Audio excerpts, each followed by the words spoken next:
E aí, pessoal? Sabe, no universo das análises clínicas, o profissional que está ali no laboratório é quase um detetive, sabe? Um detetive na linha de frente de uma batalha gigante pela saúde pública. E hoje, a nossa investigação vai levar a gente direto para o Nordeste do Brasil, para a gente rastrear uns inimigos que são invisíveis, mas que afetam milhões de pessoas, os parasitas. Bora começar essa análise? Olha só esse número, 80%. É isso mesmo, não é nenhum erro de digitação.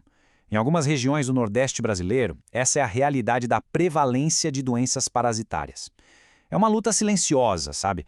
Mas que tem um impacto, devastador na saúde e no desenvolvimento de muita gente. E é exatamente por isso que um diagnóstico certeiro é tão, mas tão crucial. Então, para a gente entender tudo isso direitinho, esse aqui é o nosso roteiro.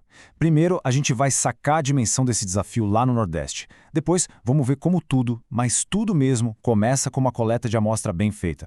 Daí, a gente mergulha nas técnicas de laboratório para decifrar essas amostras, aplica isso nas doenças mais barra-pesada da região e, no final, a gente conecta um simples resultado de laboratório a uma vida que foi salva. Vamos nessa?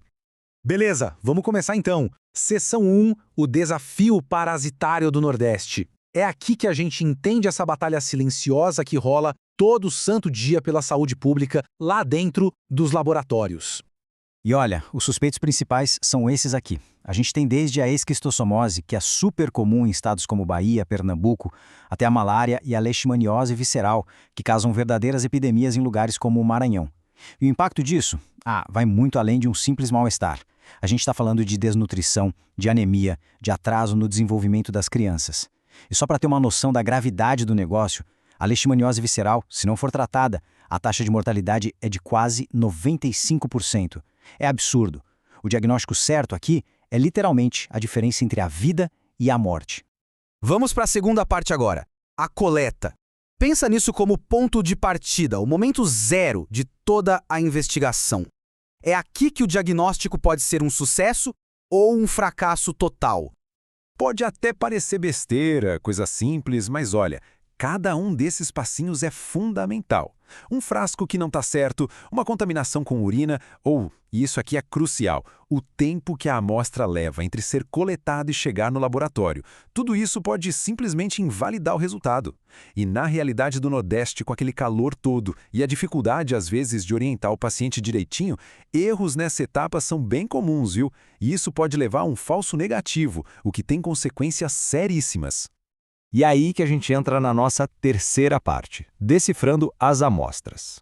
Agora a gente vai abrir a caixa de ferramentas do nosso detetive de laboratório e descobrir como é que esses parasitas são encontrados. Então, o grande problema de diagnosticar parasitas no intestino é que é tipo procurar uma agulha num palheiro. Sério, os ovos ou os cistos podem estar em uma quantidade muito baixa na amostra. É por isso que a gente usa os chamados métodos de concentração. A ideia é bem simples, na verdade. A gente diminui o palheiro, que são as fezes, para que a agulha, o parasita, fique mais fácil de enxergar. Agora, o legal aqui é ver como a gente usa princípios físicos totalmente diferentes para caçar alvos diferentes. O Kato-Cats, por exemplo, ele é quantitativo. Ele não só diz, sim, tem parasita. Ele diz, olha, tem X ovos por grama de fezes. E isso é vital para a gente monitorar a esquistossomose, por exemplo. Já o método de Hoffman, que é mais simples, usa a sedimentação na água e é ótimo para achar cistos de protozoários. Cada técnica tem sua especialidade e seu ponto forte. E aqui a gente vê o Kato-Cats em ação. Tá vendo o uso do template? Esse molde, ele garante que a gente sempre analise a mesma quantidade de fezes, um padrão. Depois a glicerina entra para clarificar a amostra, ou seja, ela deixa tudo mais transparente, fazendo com que os ovos dos eumintos fiquem bem mais fáceis de ver e, claro, de contar. É uma técnica super elegante, sabe? E muito poderosa. Não é à toa que é o padrão ouro para o controle da esquistossomose aqui no Brasil. Bora para a quarta parte, então. Alvos principais. É agora que a gente pega todo esse conhecimento técnico e bota para jogo contra as doenças mais perigosas lá da região. E a gente já começa com uma pergunta que é crítica, principalmente em lugares como o Maranhão. Malária. Como é que a gente diferencia as espécies de Plasmodium? Porque, olha, a resposta para essa pergunta define o tratamento e o futuro do paciente. E a solução para isso é simplesmente brilhante, uma abordagem com duas lâminas. A lâmina delgada, que é o esfregaço, preserva o formato das células, e aí a gente consegue identificar qual é a espécie do parasita. Já a gota espessa, ela concentra uma quantidade muito maior de sangue, o que aumenta drasticamente a sensibilidade do teste. Resumindo, Uma serve para identificar, a outra para detectar.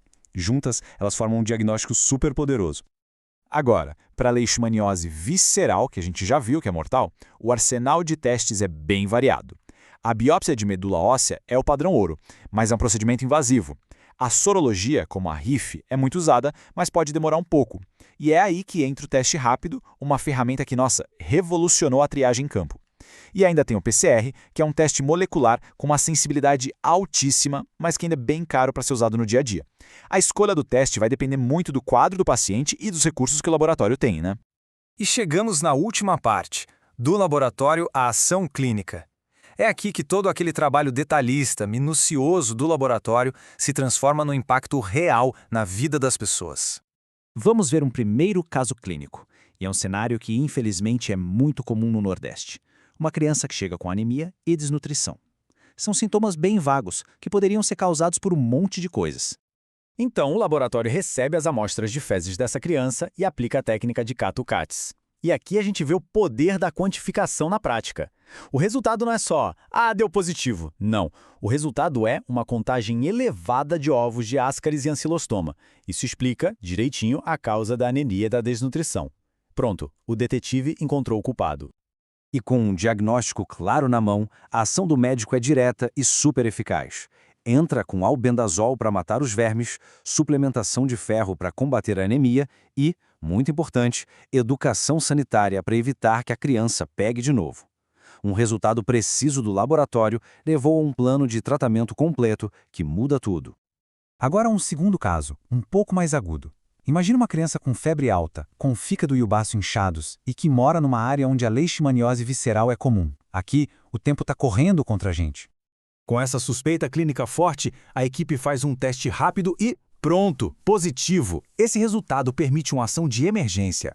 O tratamento com o anfotericina B, que pode salvar a vida dessa criança, é iniciado na hora, imediatamente. Muitas vezes, antes mesmo de chegar à confirmação de uma biópsia.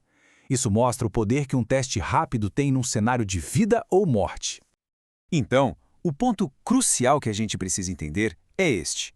O trabalho que acontece dentro de um laboratório vai muito, mas muito além de uma lâmina ou de um tubo de ensaio.